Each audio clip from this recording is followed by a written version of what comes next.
Hey church, today we're going to be in 1 Kings chapter 3. Now this is a very important chapter to understanding the life of Solomon. This is where Solomon asks for wisdom from the Lord. See, the Lord comes to Solomon and says, "Ask whatever you wish and I will give it to you." And Solomon, instead of asking for long life or for victory over his enemies, he asked that the Lord would give him a discerning heart and the knowledge of right and wrong so that he would know how to administer justice among the people of God.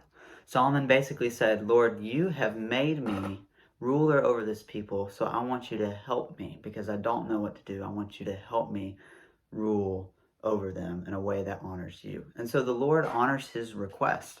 He says, "I will do what you have asked.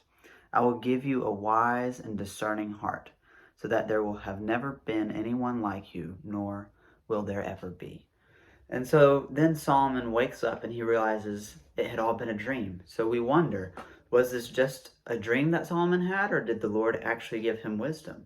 And the next few verses in this chapter tell us that Solomon did have wisdom from the Lord. He's put in a circumstance where he has to make a decision, and he chooses wisely.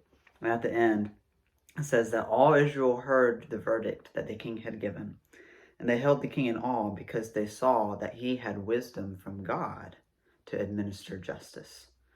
Now, if you keep reading in the book of 1 Kings, you're going to see that Solomon didn't always make the wisest choices. And he did end up making some very poor choices. So how does this man who has wisdom from God end up making lots of bad choices and then end up writing even other books in our Bible? How can we trust a person who made such choices? And I think the key is a verse that's in one of the books that Solomon wrote.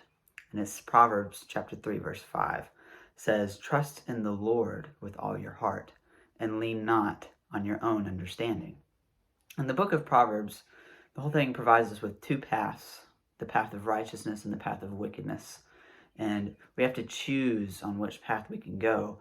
And the only right way is the path of righteousness. Jesus describes it as the narrow path because there's not many people on it. And the only way to come onto that path is through Jesus himself, through committing your heart to the Lord. So Solomon didn't always commit his heart to the Lord and engage in this wisdom that God had given him. And he made decisions apart from God, and that brought destruction on his life. See, we have the same choices to make. Are we going to commit our decisions to the Lord and to follow him in all of our ways? Or are we going to trust in our own understanding, which is really wickedness and will lead us to death and destruction? So that's the same choice that we're left with today.